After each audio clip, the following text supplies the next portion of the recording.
दोस्तों अभी हाल ही में इंटरनेट पर एक वीडियो काफी वायरल हुई थी जिसमें रतन टाटा एक नौजवान लड़के के साथ अपना 84th बर्थडे सेलिब्रेट करते हुए दिखाई दिए थे। 30 सेकेंड्स की इस वीडियो में इन दोनों के अलावा और कोई भी नहीं था।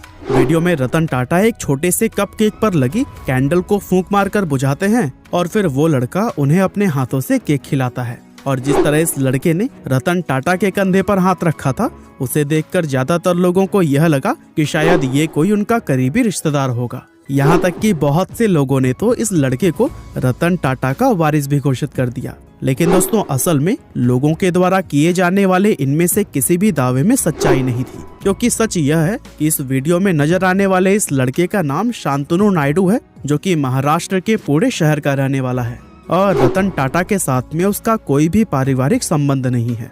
शांतनु की उम्र 28 साल है और उसने पुणे यूनिवर्सिटी से मैकेनिकल इंजीनियरिंग करने के साथ ही अमेरिका की कार्नेल यूनिवर्सिटी से MBA भी किया हुआ है और इस समय वो टाटा ट्रस्ट कंपनी के चेयरमैन ऑफिस में डेप्यूटी जनरल मैनेजर के पद पर जॉब कर रहा है।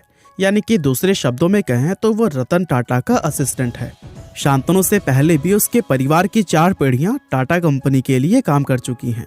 वैसे इस जॉब के अलावा शांतनु मोटोपॉज नाम के एक स्टार्टअप का फाउंडर भी है, जहां कुत्तों के लिए रात के अंधेरे में चमकने वाले डॉग कॉलर्स यानी कि पट्टे बनाए जाते हैं।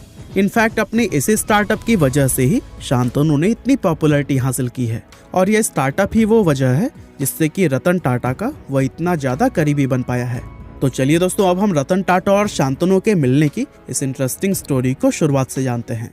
दरअसल अपनी इंजीनियरिंग की पढ़ाई के दौरान शांतनु ने सबसे पहले टाटा टेक्नोलॉजीज कंपनी को एक इंजीनियरिंग इंटर्न के तौर पर ज्वाइन किया था, जहां उसने 1 साल तक ये इंटर्नशिप की और उसके बाद जब उसे मौका मिला तो उसने टाटा ट्रस्ट कंपनी को एक बिजनेस स्ट्रैटेजी इंटर्न के तौर पर ज्वाइन कर लिया, जहां पर वो डेप्यूटी जनरल मैनेजर के पद को हासिल करने से पहले लगभग 5 साल तक ये इंटर्नशिप करता रहा। Social media page humans of Bombay को दिए गए एक इंटरव्यू में शांतनु ने बताया कि एक दिन रात के समय जब वह काम से लौटकर अपने घर जा रहा था तो फिर उसकी आंखों के सामने ही रोड पर एक कुत्ते का एक्सीडेंट हो गया।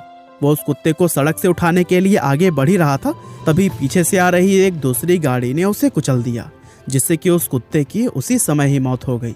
अब चूंकि शांतनु एक डॉग लवर है तो ऐसे में उसे यह घटना अपनी आंखों से देखकर बहुत ज्यादा दुख हुआ और इसके बारे में सोच कर वह काफी ज्यादा परेशान रहने लगा। और दोस्तों आखिरकार उसने यह तय किया कि वह स्ट्रीट डॉग्स को सड़क दुर्घटनाओं से बचाने के लिए जरूर कुछ करेगा।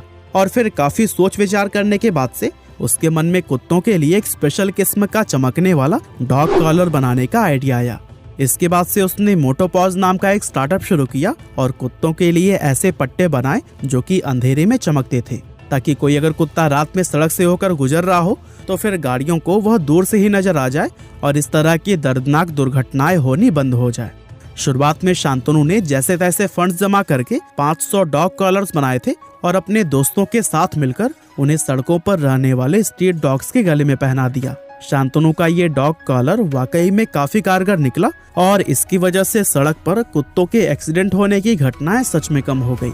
हालांकि दोस्तों शांतनु के इस इनिशिएटिव को असल पहचान तब मिली जब टाटा कंपनी ने इसका जिक्र अपने न्यूज़लेटर में किया, जिसके चलते रतन टाटा ने भी उसके काम को सराहा। इस न्यूज़लेटर का हिस्सा बनते ही मोटोपॉज डॉग कॉलर्स की डिमांड काफी तेज बढ़ने लगी, लेकिन फंड्स की कमी के चलते शांतनु इस डिमांड को पूरा नहीं कर पा रहा था और ऐसे में उसके पिता ने उसे सजेशन दिया कि वो अपने स्टार्टअप व फंड्स की कमी के बारे में रतन टाटा को एक लेटर जरूर लिखे, क्योंकि रतन टाटा भी कुत्तों को बहुत ज्यादा पसंद करते हैं। पहले तो शांतनु को ये लेटर लिखने में थोड़ी सी हेजिटेशन हुई, लेकिन पिता के इंसिस्ट करने पर उसने अपने हाथों से एक लेटर लिखकर सीधा रतन टाटा को भेज दिया। और दोस्तों लेटर लिखने के 2 महीने बाद शांतनु को जवाब के रूप में रतन टाटा का साइन किया हुआ लेटर मिला, जिसमें कि उन्होंने लिखा कि वो शांतनु नायडू से मिलना चाहते हैं। अब एक पल के लिए तो शांतनु को यकीन ही नहीं हुआ कि रतन टाटा ने उसको मिलने के लिए बुलाया है। हालांकि इसके बाद से वो रतन टाटा से मिलने के लिए उनके मुंबई ऑफिस पर गया और इस मुलाकात के दौरान उसने अपने स्टार्टअप के बारे में रतन टाटा को विस्तार से बताया। रतन टाटा कुत्तों को बचाने के प्रति शांतनु के डेडिकेशन व कमिटमेंट को देखकर उससे काफी इम्प्रेस हुए और वे शांतनु के इस अच्छे काम में फंडिंग के लिए राजी हो गए। और दोस्तों इस तरह से रतन टाटा की हेल्प से शांतनु के स्टार्टअप में फंड्स की प्रॉब्लम पूरी तरह से खत्म हो गई। रतन टाटा से मीटिंग करने के कुछ समय बाद शांतनु MBA के लिए अमेरिका चला गया, लेकिन जाने से पहले उसने वादा किया कि वापस आने के बाद से वो टाटा ट्रस्ट के लिए काम करते हुए ही अपना पूरा जीवन समर्पित करेगा। इसके बाद से 2018 में जब वो MBA करके भारत वापस लौटा तो रतन टाटा ने ही उसे फोन करके बोला कि मुझे मेरे ऑफिस में काफी सारा काम करना है, क्या तुम मेरे असिस्टेंट बनना चाहोगे।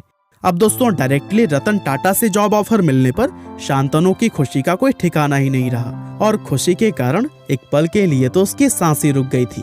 उसने 2-3 गहरी सांस लेकर उस जॉब ऑफर को तुरंत उसी पल ही स्वीकार कर लिया और इस तरह से साल 2018 से ही वो टाटा ट्रस्ट के चेयरमैन ऑफिस में as a deputy general manager काम कर रहा है। और इन 3 सालों में रतन टाटा और शांतनु एक दूसरे के काफी क्लोज हो गए हैं, जहां इनके बीच का रिश्ता एक बॉस और एम्प्लॉय से कहीं ज्यादा दोस्ती का बन चुका है। और दोस्तों रतन टाटा के पर्सनल इन्वेस्टमेंट के मामले में शांतनु ही उन्हें यह बताते हैं कि किस स्टार्टअप में उन्हें इन्वेस्ट करना चाहिए और किस में नहीं। रतन टाटा स्टार्टअप्स को लेकर शांतनु के आइडियाज को काफी पसंद करते हैं, यानी कि हम कह सकते हैं कि शांतनु ने अपने काम से रतन टाटा के दिल को पूरी तरह से जीत लिया है और यही कारण है कि आज वो उनकी जिंदगी का एक अहम हिस्सा बन चुका है। बाकी दोस्तों हमारी आज की इस वीडियो में तो बस इतना ही था। यह वीडियो आपको कैसी लगी हमें कमेंट करके जरूर बताइएगा। आपका बहुमूल्य समय देने के लिए बहुत बहुत धन्यवाद।